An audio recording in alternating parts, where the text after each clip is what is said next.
Talent does seem to run in families, doesn't it? Think of the sisters Bronte, Charlotte, and Emily, who wrote Jane Eyre and Wuthering Heights, respectively. Think of the sisters Redgrave, Vanessa, and Lynn, actresses of note. Think of the sisters Yahr. You say you're not acquainted with the sisters Yahr? Well, here's Eugenia Zuckerman to remedy that. The Kennedy Center in Washington is one of the busiest performing arts centers in the world. And this spring, 2 women were in the midst of it all. One was in the Opera House. One was in the concert hall. Both were incredibly focused on what they were doing. Nevertheless, each couldn't help thinking of the other. Soprano Rachel Yahr and conductor Barbara Yahr are sisters. I always have a double feeling whenever I hear Carol sing. One is just, wow, you know, she's out there. And I also, you know, I know of how much it's taken to get to that point. And then the other part of me takes over, which is just a critical ear, and I think, God, she sounds great. How about for you, Carol, sitting in the audience, watching and listening to your sister? Well, I always have an immediate reaction of tears when Barbara walks onto the podium. I think partly because I know how hard it's been, I know the disappointments, and I know what it's taken to get there. I'm nervous for her, and I'm incredibly proud.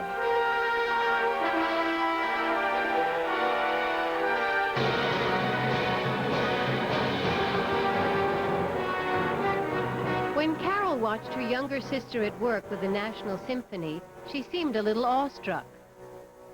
I don't ever imagine myself conducting. It's just beyond me how Barbara looks at a page and can see all that and take all that in and hear it.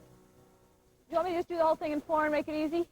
The popular belief in the music world is that the 2 most difficult personalities are the soprano and the maestro. But not in this family. What stops you from being an autocrat? I don't think it's in my nature. I really have to say. I think I mean, my sister will say I'm a bit bossy, but you have to want to control the rehearsal, you have to want it your way, etc., but you have to want to make music with these people. I like the give and take. Barbara and Rachel Yahr grew up in a New York City suburb with 2 other sisters. Their mother, who died 2 years ago, instilled a sense of adventure in her daughters.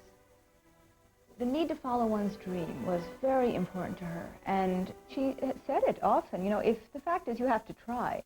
And she and really both her parents gave us a lot of courage in terms of that. Barbara's dream of conducting began when she was in college. She studied conducting at the Curtis Institute of Music, and for 4 years was the resident staff conductor with the Pittsburgh Symphony.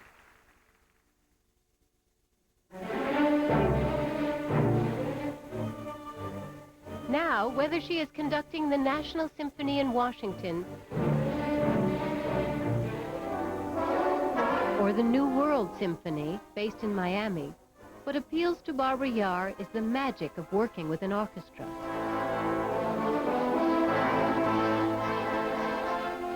The intangibles, of course, are the much more interesting things, which are, can you make the magic happen in a concert? Can you get it so the music takes you and takes them with you and are able to bring the real emotions of the piece to life?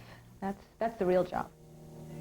Barbara knows that to do that, a conductor must be part musician and part actor. The same can be said of an opera singer. The whole experience of the music and the drama together, that's become for me the real challenge.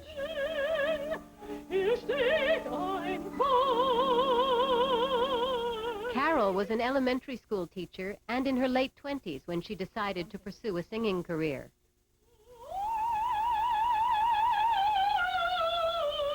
She had taken some voice lessons as a teenager and did some professional pop singing, but nothing had prepared her for the world of grand opera. And I just jumped off the cliff. I mean, I wouldn't recommend it to anyone because the chances, I think, of starting in your late 20s with no real training in terms of stagecraft, not much languages, no acting training, I mean, just a voice. What was it that made you gutsy enough to do it? I think that singing on the opera stage was the only thing I ever really wanted to do desperately in my life. And I didn't want to wake up at 55 and say, the only thing I ever wanted to do, I never tried.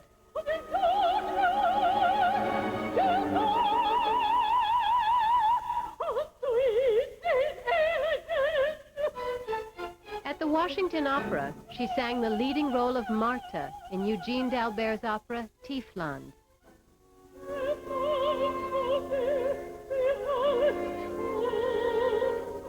The opera was being performed in this country for the first time in 80 years. It has some wonderful musical moments, and I think it is a chance to show this woman who starts out in a very weak position and ends up victorious at the end. And it was hard just to walk the line, as it is in many operas. You know, melodrama can be very engaging or it can be comical.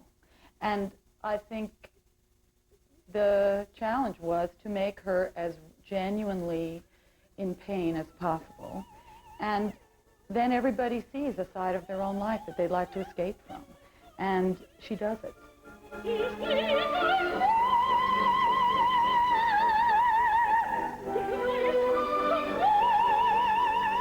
In the midst of her performances of Tiefland, Carol Yahr managed a concert, some arias from Wagner.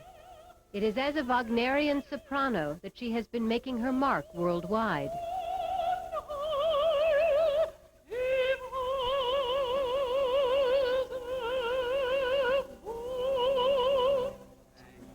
Here's my daughter.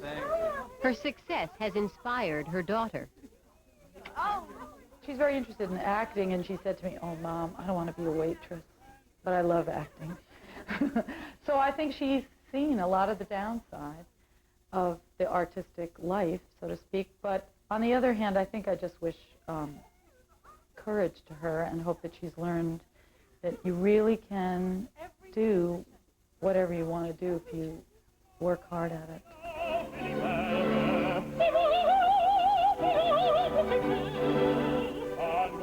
And one night this spring, two sisters proved just that as a remarkable event took place at the Kennedy Center. Soprano Carol Yahr was making her Washington Opera debut. And right next door, conductor Barbara Yahr was leading the National Symphony.